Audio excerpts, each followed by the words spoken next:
menyambung kajian kita Sabtu bulan lalu.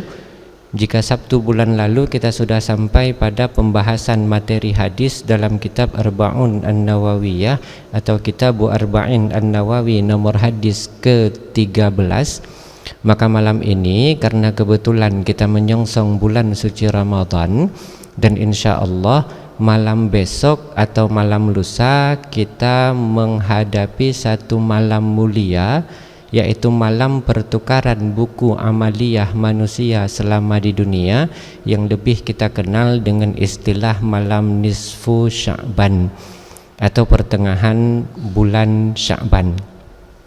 Penetapan pertengahan bulan Sya'ban sebenarnya memiliki beberapa implikasi hukum secara fikih. Apakah malam nisfu itu persis terjadi di malam 15 ataukah sebaliknya malam 14 atau malam 16. Kenapa demikian? Karena sama-sama kita fahami dan sama kita ketahui bahwa bulan Sya'ban secara umum berjumlah 29 hari. 29 hari di bulan Sya'ban, kemudian pertengahan bulan Sya'ban jatuh pada tanggal berapa? Kalau 29 bagi 2 14 setengah ya. Berapa? 14 setengah kan? Memang ada setengahnya ini. Nah karena itulah kalau kami umumnya yang memang dari na'udzubillah bukan membanggakan, kami yang memang dari Ummul Qura Makkah Al-Mukarramah dan Rusaifah Hai Al-Rusaifah Abu Ya Sayyid Muhammad bin Alawi, kami melakukan satu ritual ibadah pada nisfu Sya'ban itu 2 kali. Kalau kita biasanya itu kan pada malam nisfu Sya'ban kita melakukan solat tasbih. Kalau kami di sana habis asar sekali, malamnya sekali, atau sebelum asar sekali, habis isya sekali. Kenapa? Karena pergantian hari dalam Islam itu ba'dal asar. Nah, makanya kalau nanti umpamanya mau sholat tasbih boleh malam, boleh habis duhur. Itu ya, karena kita menyongsong akhirnya hari di mana pengakhiran buku amaliyah kita dalam setahun. Nah, dengan catatan sedikit menambahi, mungkin di kampung masih jarang. Ada hadis Rasulullah sallallahu alaihi wasallam dalam kitab Masanin, nama pengarangnya Ishaq bin Rahawih, keutamaan taubat menjelang Ramadan. Rasulullah berkata bahwasanya melakukan salat sunat taubat menjelang memasuki bulan Ramadan atau pada malam serta hari nisfu Sya'ban maka sama dengan memulai buku baru dengan lembaran putih, lembaran taubat. Makanya di sebagian tempat, di tempat kami melakukan kajian rutin, itu kami coba melegalkan dan coba mulazamahkan setiap malam nisfu Sya'ban atau hari nisfu Sya'ban sebelum salat sunat tasbih melakukan salat sunat taubat 2 rakaat. Syaratnya sebelum salat sunat taubat kita mandi taubat. Nah, Ustadz, kalau sholat sunat taubatnya di munasah, Ustadz, kami mandi taubatnya di munasah, nggak usah, di rumah aja. Ada mandi mandi taubatnya di rumah, baru setelah itu melaksanakan sholat sunat taubatnya 2 rakaat, baru setelah itu melakukan sholat sunat tasbih. Karena Allah berkata, fa in taba, siapa saja yang kembali kepadaku.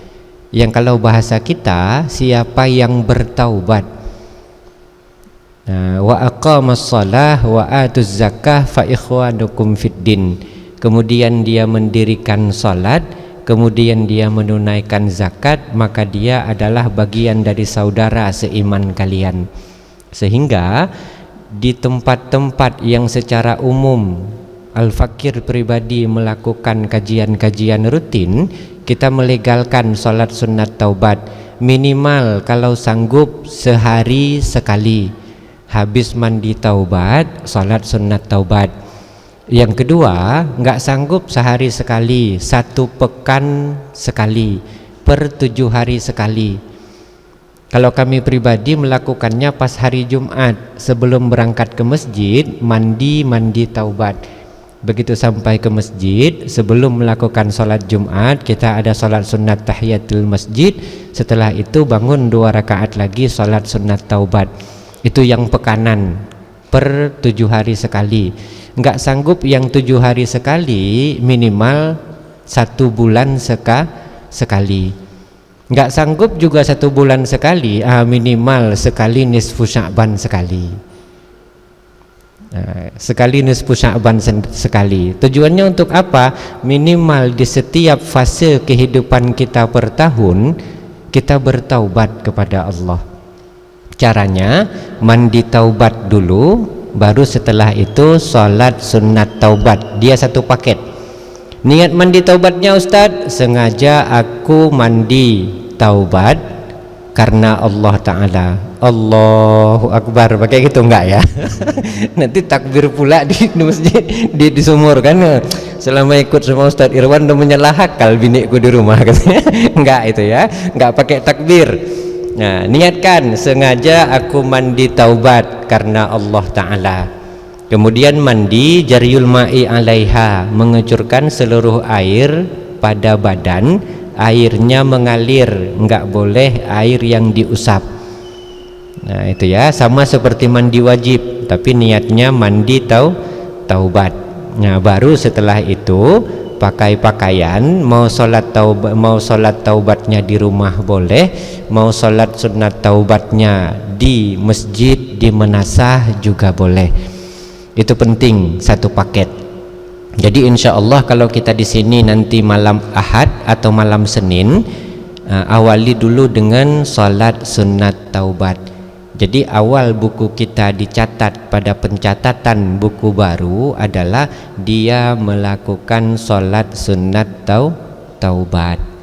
Itu yang paling penting. Niat mandinya sama, niat sholatnya usalli sunnat taubati rakaatani ma'muman lillahi ta'ala. Kalau bagi makmum, kalau bagi imam udah tahu sendiri cara niatnya. Kalau dia nggak tahu ngapain jadi imam? Nah udah, itu niatnya, sengaja aku sholat sunat taubat 2 rakaat mengikut imam karena Allah Ta'ala. Itu coba dibiasakan. Lebih biasanya lagi lebih baik per hari. Saat malam kita biasa tahajud, begitu terbangun malam mandi dulu, mandi sunat taubat. Kemudian salat sunat taubat 2 rakaat. Kemudian kalau mau tahajud 2 Ustaz, boleh 2 rakaat tahajud, mau 4 rakaat tahajud boleh. Kemudian mau sambung witir 3 Ustaz, mau 3 boleh, mau 1 boleh. Tapi Ustaz, kalau niat 1 bagaimana? Niatkan dalam hati, sengaja aku sholat witir 1 rakaat. Enggak Ustaz, kami kan biasa pakai bahasa Arab, usolli sunnatal witri rakaatan. Rakaatan itu 1 rakaat. Rakaatani atau rakaataini itu 2 rakaat. Rakaatin itu banyak rakaat. Nanti waktu puasa kita salat witir berapa rakaat? 3 di menasah. Terus 2 1.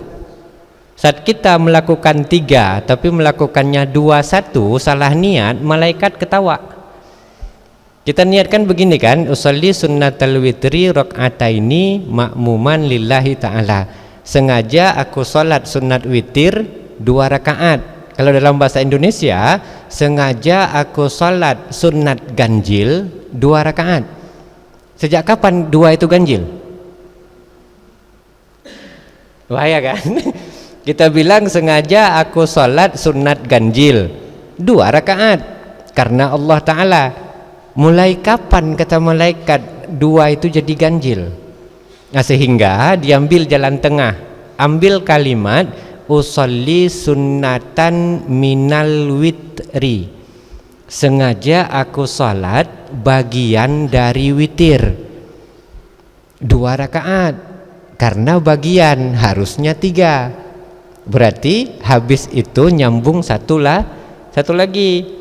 Nggak boleh langsung bilang usolli sunnatal witri, sengaja aku sholat ganjil 2 rakaat. Untunglah malaikat ketawa, kita nggak bisa dengar itu ya. Karena walaupun malaikat nggak sekolah, tapi dia tahu loh mana ganjil mana genap. 2 itu genap, sampai mati kita 2 itu genap. Tapi makanya disambung dengan kalimat minal witri. Kalau susah Ustadz 1 rakaat saja boleh, nggak masalah. Sayyidina Abu Bakar banyak melakukan witir 1 rakaat, walaupun memang tidak jarang juga beliau melakukan witir 3 rakaat. Itu yang pertama. Jadi kembali malam besok sebelum menyambut Ramadan, siangnya atau sorenya mandi taubat, kemudian ke menasah. Begitu ke menasah, kalau umpamanya di menasah tidak melakukan sholat sunat taubat, ganti qabliyah ba'diyah itu, atau tambahi ba'diyah itu menjadi 2 rakaat lagi menjadi sholat sunat taubat. Baru setelah itu melakukan salat tasbih. Itu penting karena kita semua berdosa. Di sini ada yang enggak berdosa? Kalau ada tunjuk tangan, nak beglah ka oi lu manayo. Dan kalau ada enggak apa-apa, insyaallah saya tabeglah ka oi manayo. Nyo ya. Nyona yang hana berdosa malam nyon tunjuk jaro tiat. Kamu lu ka oi yang perlu nak beglah. Karena kita semua berdosa, sehingga melakukan sesuatu untuk kembali kepada Allah dalam konteks taubat itu penting. Setelah melakukan sunat taubat, mandi taubat, salat sunat taubat, kemudian memohon maaf. Usahakan masuk ke Ramadan kita putih bersih dari dosa. Yang pertama kali yang wajib dimintai maaf bagi wanita yang sudah bersuami adalah suaminya. Setelah suaminya, mertuanya. Setelah mertuanya, baru orang tua kandungnya. Ini istri yang sudah menikah. Istri wanita yang sudah menikah, kewajiban pertama dia minta maaf selain kepada Allah adalah pertama suaminya. Oh bang, aku meminta maaf lah bang sama abang. Kenapa? Kok kayaknya buang tabiat kau sekarang ya, itu kan? Gini bang, begitu tadi malam aku dengar Ustadz Iwan bilang, kalau kita nggak minta maaf nggak guna kita beribadah bang. Ini kan dekat Ramadan bang. Ya, aku meminta maaf bang. Banyak kayaknya salahku sama abang. Memang banyak lah salah kau sama aku. Kata suami, nggak boleh suami ngomong gitu ya. Langsung minta maaf. Terus, oh iya bang, aku mau jujur ini bang. Jujur apa? Sebenarnya uang belanja ya bang kasih 3 juta 1 bulan itu bang cukup sebenarnya bang. Terus kenapa kau minta lagi? Sebenarnya aku ngangsur gamis bang untuk kajian. Ya, itu nggak masalah, nggak boleh marah. Nah, jadi suami pun gitu juga. Ya udah abang maafkan. Tapi abang pun mau jujur dik sama kau dik. Kenapa bang? Sebenarnya gaji abang itu 1 bulan bukan 3 juta dik. Jadi berapa bang? 5 juta dik. Terus 2 juta lagi ada itu janda di jalan perdagangan. Itu bahaya itu. Ya, itu bahaya. Tapi kalau dia udah minta maaf, wajib maafkan. Jadi seorang istri kewajiban pertama minta maaf kepada suami. Kemudian setelah kepada suami, kepada mertua, ayah dan ibu suami. Kemudian si suami kewajiban pertamanya minta maaf pada siapa? Kepada orang tuanya. Jadi kita laki-laki pulang ke rumah mama kalau masih ada mama, pulang ke rumah ayah kalau masih ada ayah. Assalamualaikum mak. Waalaikumsalam. Ya Allah nak, pulang kau nak, rupanya lama kau nggak pulang nak. Aku pikir kau Bang Toyib namamu nak, nggak pulang-pulang. Padahal namanya bukan Bang Toyib, tapi lama nggak pulang-pulang kan gitu. Ada apa nak? Tadi malam aku dengar kajian mak sama Ustadz Irwan. Katanya kalau nggak minta maaf sama orang tua nggak guna aku ibadah mak. karena ridho Allah dari ridho kedua orang tua. Pinter berarti Ustadz tuh, betul dia ngomong kan gitu. Terus aku meminta maaf mak sama mama, banyak dosa aku sama mama. Nampak baru sadar kok aku banyak dosa sama. Bukan gitu mak, mau ngaku aku ini mak. Ya mau mama maafkan. Iya nak, mama maafkan. Oh iya mak, aku mau jujur mak. Jujur apa? Mama ingat waktu aku lajang dulu mak. Kenapa emangnya? Mama kan sering kehilangan duit di bawah bantal mak. Ya aku itu mak. Oh rupanya dia udah ketahuan kan. Jujur aja. Kalau kita jadi mama marah nggak? Jangan marah. Dia jujur itu mahal loh. Jujur itu mahal. Jadi jangan marah. Oh rupanya kau yang jadi tuyulnya nak. Itu kan salah kau nak. Yang kau ambil bawah bantal, bawah kasur lebih banyak sebenarnya nak. Tapi untung nggak kau lihat. Udah gitu kan aja. Nah, jadi akui kesalahan, mohon ampun, terus terang sama orang tua, sama mama, sama ayah. Kita laki-laki, kewajiban pertama sama mama, sama ayah. Walaupun jauh nggak sempat pulang, telepon. Kalau nggak sempat pulang. Kalau yang dekat, samperin. Kalau yang masih ada Ustadz, kalau yang udah nggak ada Ustadz, kami di timur. Kalau dekat-dekat Ramadan, kami banyak berziarah ke kuburan-kuburan orang tua kami yang sudah tidak ada. Kalau di timur, daerah Medan sana, kalau bulan Ramadan, dekat-dekat bulan Ramadan, itu lahan pekuburan bersih. Beda tempat awak. Kalau di sana rumputnya dipangkas rata semua. Nggak ada rumput panjang satupun. Kalau di sana banyak orang ziarah ke makam orang tuanya. Nggak sempat dia minta, Ustadz kalau kami minta maaf ke makam Ustadz, minta maaf ke kuburan Ustadz, apakah dimaafkan? Apakah dia dengar? Dia dengar. Dia bisa nyaut, cuma kita tak bisa mendengar. Nah, datangi kuburannya, bacakan Yasin kalau kita madhab Syafi'i. Bacakan Yasin 1 surat. Setelah dibacakan niatkan, ngomong saja sama orang tua. Walaupun kita seakan-akan ngomong ke kuburan, tapi subhanallah wallahi dia mendengarnya. Dalil paling mudah untuk mengetahui dia mendengarnya atau tidak itu dalam kitab Hilyatul Auliya wa Tabaqatul Asfiya Abu Nu'aim Al-Asfahani. Suatu hari Rasulullah lewat di pemakaman. Begitu Rasulullah lewat di pemakaman, tiba-tiba ada rombongan mengantar jenazah. Begitu rombongan mengantar jenazah, dikuburkan. Setelah dikuburkan, kan tanahnya ditimbun. Setelah ditimbun tanahnya, 2 orang sahabat disuruh oleh Rasulullah, Sa'ad bin Ubadah sama Ka'kab bin Nuqail. Sa'ad bin Ubadah, Ka'kab bin Nuqail, kalian talkinkan dia. Apa yang harus kubaca ya Rasulullah? Apa yang akan jadi soal dia nanti di akhirat, di dalam alam barzah? Marabbuka wa man nabiyuka wa maddinuka. Talkinkan dia dengan kalimat itu. Setelah ditalkinkan oleh 2 sahabat tadi, kemudian sahabat 2 orang tadi nanya pada Rasulullah, ya Rasulullah, apakah dia bisa mendengar ya Rasulullah apa yang kuucapkan kepadanya? Dia kan sudah terkubur dalam tanah, dia kan sudah mati ya Rasulullah.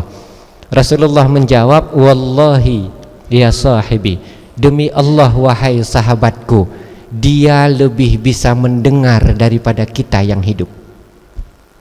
Cuma dia tidak bisa menjawab.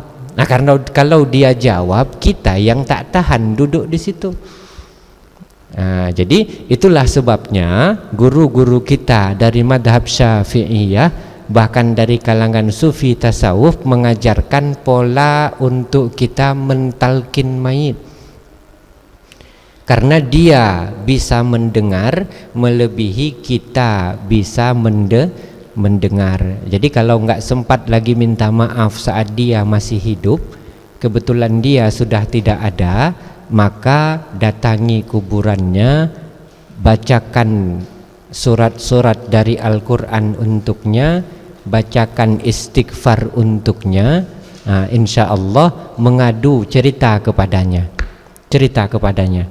Allah mendengar, dan doa seorang anak tidak akan terhijab apabila doa itu untuk kedua orang tuanya.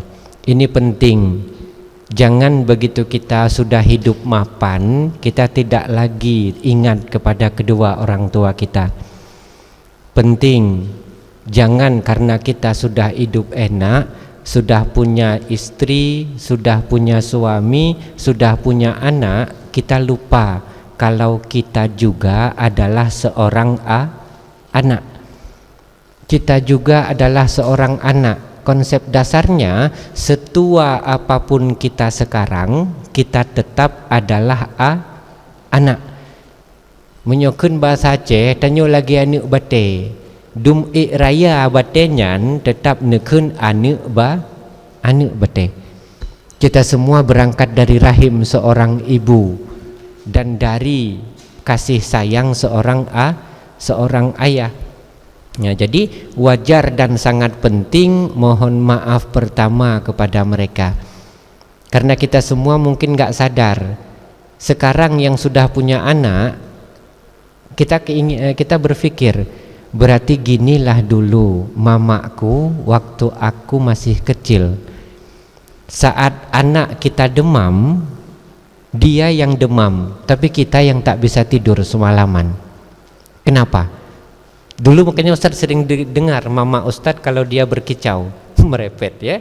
Kalau mak Ustadz merepet, mak sering bilang, "Nak, kalian memang yang terkilir nak, tapi mama yang sakit. Kalian memang nak yang terbacok, yang terpotong tangan kalian, tapi mama yang sakit." Dulu Ustaz nggak percaya, alah mana mungkin mak kami yang terkilir, mama yang sakit. Ada-ada aja mama. Begitu Ustaz punya anak, dia demam. Ingat Ustaz kata mama, betul rupanya. Dia yang demam, kita yang nggak bisa tidur semalaman. Kakinya yang luka, kita yang nggak tenang tidur semalaman. Saat kita punya anak, kita ingat nggak dulu makku rupanya begini juga.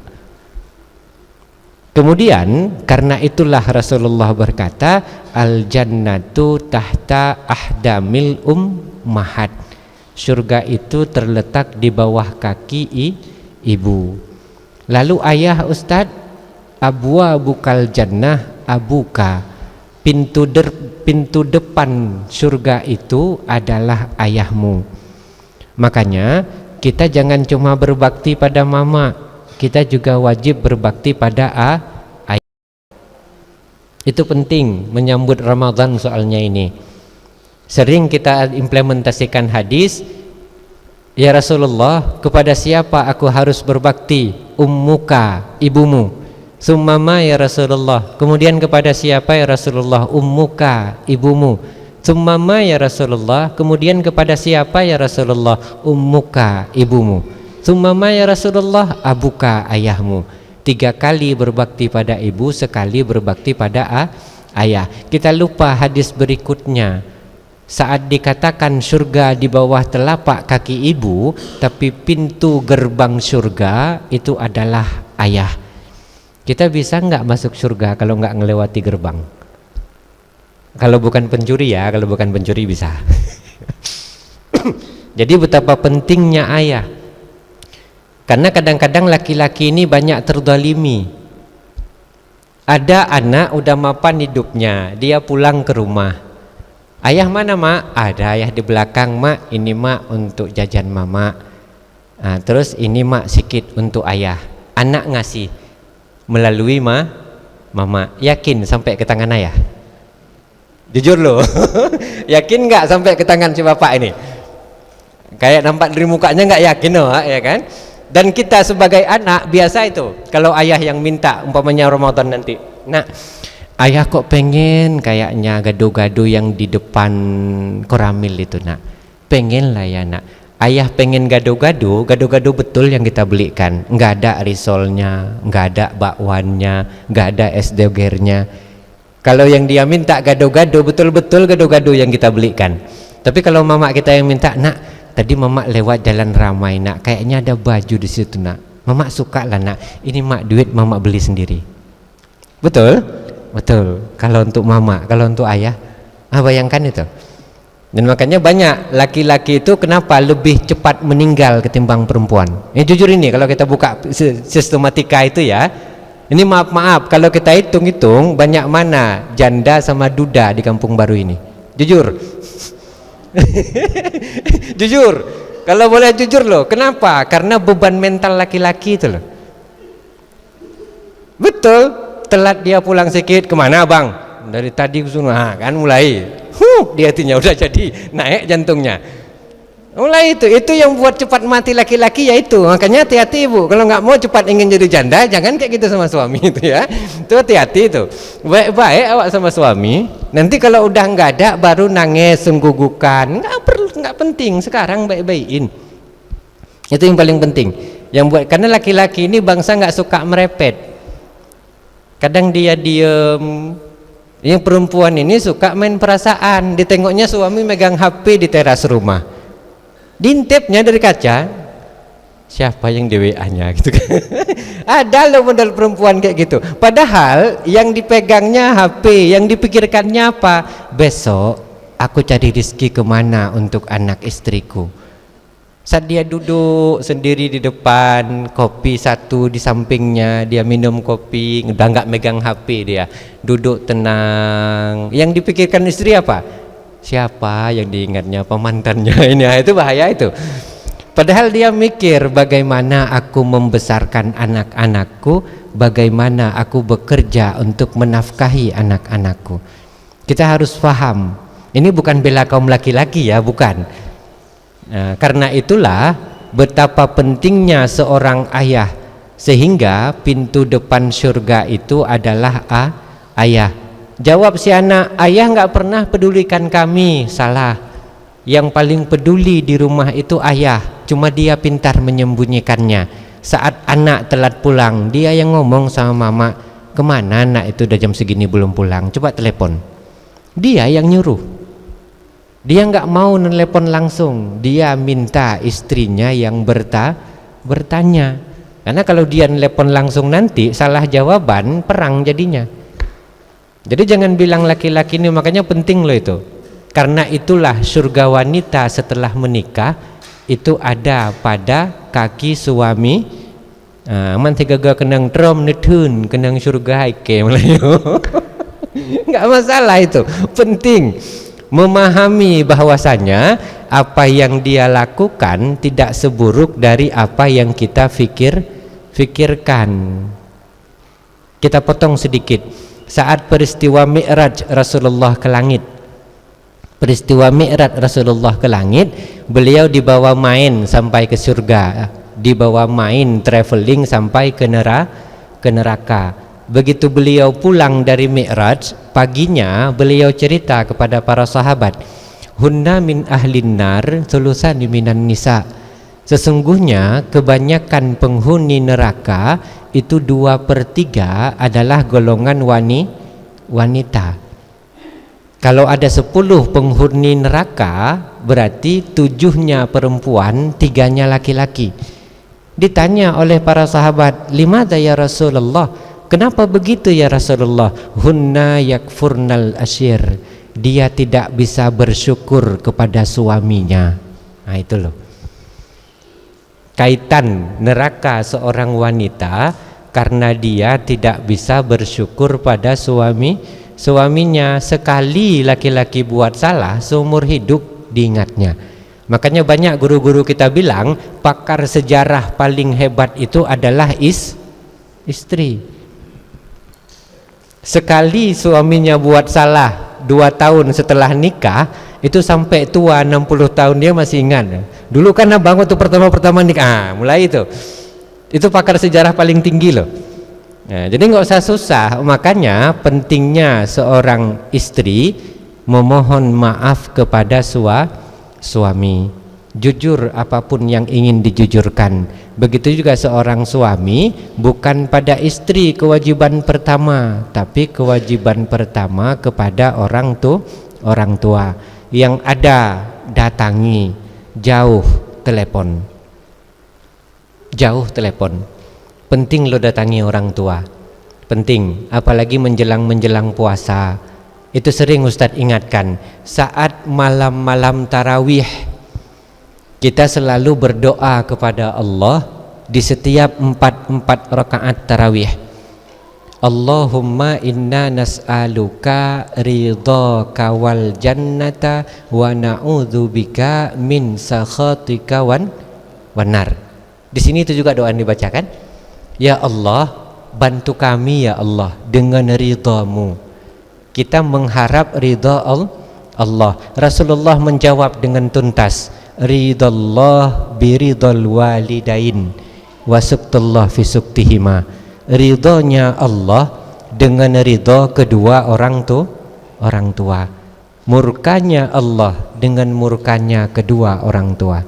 Pertanyaannya, kalau kita ingin Allah ridha, Rasulullah mengarahkan kemana? Buat dulu orang tuamu ridha kepadamu. Lalu pertanyaannya paling mudah begini, dari mulai habis puasa tahun lalu sampai dekat puasa tahun ini, apa yang sudah kita berikan kepada orang tua kita, bukan untuk membalas budinya, tapi untuk berbakti kepadanya. Itu yang diingat. Makanya kalau umpamanya pas sore Ramadan, dulu konteksnya Ustadz kalimat kan bukan begitu. Kita ngaji di hari 17 Ramadan. Ustadz tanya, dari hari 1 Ramadan sampai hari ke-17 Ramadan ini udah berapa plastik es doger kita antar untuk mama? Udah berapa potong bakwan goreng sama risol goreng kita antar untuk ayah? Kita lupa karena kita udah punya anak. Jangan. Kenapa? Karena tiap malam kita mengharap ridha Allah. Allah mengarahkan ridhaku dari kedua orang tuamu. Jadi sebelum kita masuki Ramadan, gapai dulu ridha kedua orang tua. Pulang, sejauh apapun pulang. Jangan jadi alqamah berikutnya.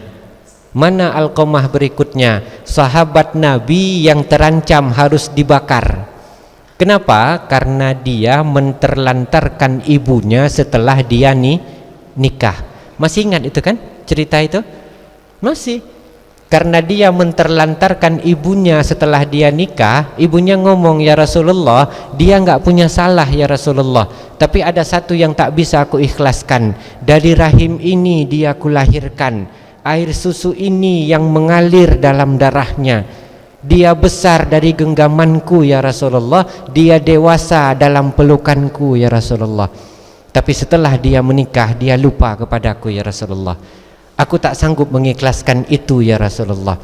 Saat mendengar itu apa kata Rasulullah? Kalau begitu alqamah harus kita bakar, karena dia tak akan mati sebelum dibakar. Baru bersimpuh sujud si ibu, ya Rasulullah, aku pun tak tega melihat anakku terbakar. Terakhir, pertanyaan paling mudahnya, kenapa setelah menikah Alqamah lupa kepada ibunya?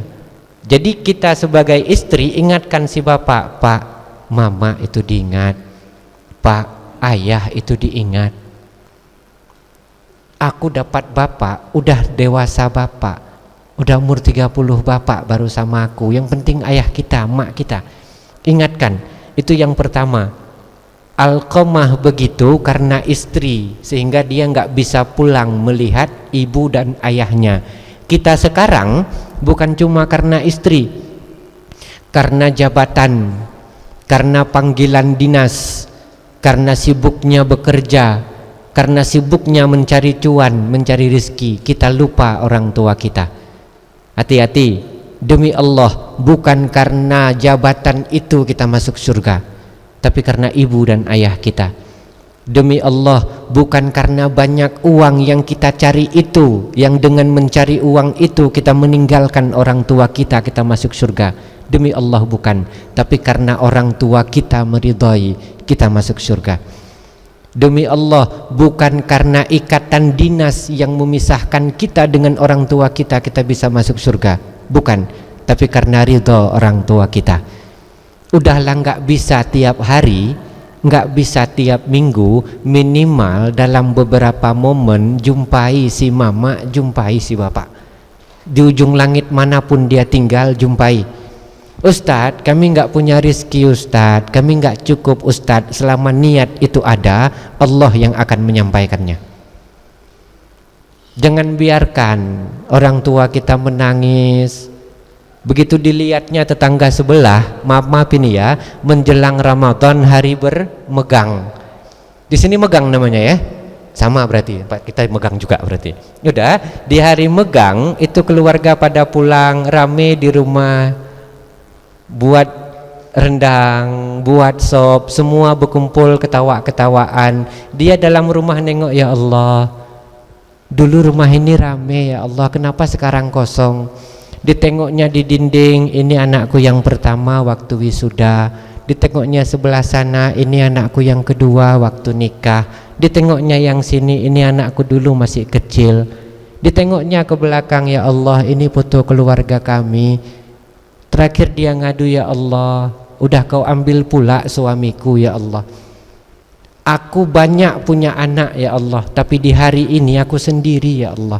Terakhir dia ngadu sama suaminya, Pak, kenapa Bapak pergi sendiri menghadap Allah? Kenapa enggak ngajak aku? Aku kesepian di sini, Pak. Bayangkan kalau itu adalah kita. Dan kalau yang tidak menjenguk itu adalah anak-anak kita. Sekarang kita masih jadi anak. Kalau ada orang tua di ujung langit manapun, datangi. Dia bukan mengharapkan apa yang kita bawa. Yang dia harapkan apa, kita ada di sisinya. Maaf, berapa tahun kita disuapi nasi oleh orang tua kita? Paling kurangnya 3 tahun kita disuapkan nasi oleh orang tua kita. Tapi saat menjelang dia tua, dia enggak minta kita menyuapinya. Wallahi dia enggak minta. Yang dia minta apa? Waktu aku makan minimal kau ada, nak. Waktu aku makan, dia cuma minta ditemani, tidak minta untuk disuapi. Bayangkan malam sahur dia bangun sendiri, tengok kiri, tengok kanan, gak ada siapa-siapa. Dia makan sendiri, yang dia makan itu nasi, yang terasa itu duri loh. Ini penting. Kenapa? Karena kita berangkat dan terlahir dari rahim seorang ibu. Kita juga sekarang menjadi seorang ibu. Yakin hukum kausalitas sebab akibat itu bekerja. Sebab kita tak mau mengopeni ibu kita, sebab kita tak mau menemani orang tua kita, wallahi jangan sampai Allah membalas itu. Saat kita tua, anak kita pun gak akan mau menghiraukan kita. Sekali lagi, berbakti pada orang tua itu paling utama sebelum menggapai ridha Allah, memasuki bulan Ramadan. Pulang, jangan jadi alqamah berikutnya. Jangan. Udah dituliskan dalam sejarah. Tapi kami terikat dinas, libur 2 hari, manfaatkan 2 hari jumpai. Jauh kali Ustadz, kalau kita punya niat Allah pasti berkehendak. Yang jadi masalah udahlah jauh kita nggak bisa, ini yang dekat pun kita nggak bisa. Tanyakan sama diri kita masing-masing. Yang orang tua kita masing-masing sama-sama di Kabupaten Biren. Minggu ini berapa kali kita jumpai mama dan ayah kita yang masih hidup, yang sama-sama di Biren, Kabupaten Biren. Minggu ini berapa kali kita jumpai mama? Dia lebih kaya, dia nggak butuh uang kita. Dia lebih kaya, dia nggak butuh pemberian kita. Saat kita pulang nenteng bakwan, umpamanya nenteng pisang goreng, yakin ibu pisang goreng itu dimakan? Tidak. Tapi pisang goreng itu dibanggakan pada tetangganya. Ya Allah nak, pulang kau nak. Lewat kawan, Kak makan pisang gorengnya, tadi anakku bawa kemari. Anaknya yang bawa, yang dibanggakannya, bukan dia makan itu. Dia ingin anaknya ada saat dia tua. Coba, sekeras apa hati kita? Tahankan dalam hati, niatkan baik-baik Ramadan ini. Kalau enggak bisa tuntas selama 30 Ramadan aku bersama orang tua, minimal dalam sepekan sekali aku jumpai orang tuaku. Nggak bisa juga minimal di momen lebaran samperi orang tua. Itu yang paling penting. Bukan dari kerja kita, bukan dari uang kita, tapi dari ridha mereka kita masuk surga. Kalaupun mungkin rezeki tidak Allah berikan, jangan lupa setiap momen-momen malam saat kita hidup bersama, duduk mau makan sama anak, sama istri, telepon, assalamualaikum mak, mama gimana kabarnya, video call. Udah mudah sekarang kan. Dulu poliponik tahun 2006 ke atas. Saat itu kami masih di Arab Saudi. 8 tahun di sana dari tahun 2000. Begitu pulang hampir lupa kami kayak manalah cantiknya wajah mak kami waktu itu. Di sini ada yang udah tinggalkan orang tuanya 7 tahun, 8 tahun. Nah, kalau ada hati-hati tuh. Tetap pulang, tetap jumpai mereka. Itu fase awal saat kita begitu masuk buku baru, kita dituliskan oleh Allah sebagai orang yang terbebas dari dosa karena sudah melakukan mandi serta sholat taubat, kemudian sholat sunat tasbih, kemudian memohon maaf kepada kedua orang tua kita. Saat kita masuk ke bulan Ramadan, hati itu luas loh. Hati itu luas. Apapun yang terjadi di kehidupan kita bukan karena berat ujiannya, tapi karena hati kita sempit saat ujian itu masuk ke kehidupan kita. Jadi agar hati itu luas, coba lakukan yang 3 tadi. Yang paling penting kalimat terakhirnya berbakti dan menjumpai orang tua. Minta maaf langsung. Setelah minta maaf langsung, akui dosa. Cerita Alqamah bukan tidak dimaafkan, ibunya maafkan, tapi ada yang membekas di hatinya. Ada yang membekas di hatinya sehingga enggak ikhlas dia maafkan. Makanya penting kalau sama perempuan, apalagi ibu kita, mak maaf ya mak, iya nak, maafkan, udah. Seakan-akan dia lupa tapi hatinya masih membekas, betul-betul minta maaf. Begitu juga istri sama suami, betul-betul minta maaf. Karena orang yang jarang ngomong, maafnya susah. Kalaupun dia ngomong bilang minta maaf, iya aku maafkan, udah. Tapi hatinya itu belum tentu memaafkan. Makanya di semua kajian ibu-ibu itu sering Ustadz bilang, jangan jadi perempuan yang suka ceramahi suami. Merepet boleh, tapi ke anak. Jangan suami yang jadi repetan. Itu sering Ustadz ingatkan. Suami nggak mau sholat umpamanya, suami jarang sholat umpamanya, jangan repetin suami, adukan pada Allah, ya Allah, tolong ya Allah buka pintu hati suami hamba. Jangan suami yang direpetin. Kenapa? Itu nggak ada adab namanya. Bahasa syariat. Kalau dalam bahasa pasaran, hanauta. Ya kan beda kan bahasa pasaran sama bahasa syariat. Jadi kalau suami buat dosa bukan direpetin, diingatkan baik-baik. Habis itu Ustadz, dia tetap juga gitu, adukan pada Allah. Karena seorang istri wajib berbakti pada suami, seorang anak wajib berbakti pada emak dan ayahnya. Sesalah apapun mama jangan luruskan, ingatkan. Mak, itu salah mak. Kau baru 2 hari ngaji udah bilang aku salah. Udah, kalau dilanjutkan tengkar. Ujung-ujungnya dia nangis. Caranya bagaimana? Adukan pada Allah. Bukankah Allah mengatakan melalui lisan Rasulullah, doa seorang anak tidak ada hijab jika itu untuk ibunya. Doakan ya Allah beri hidayah kepada orang tua hamba.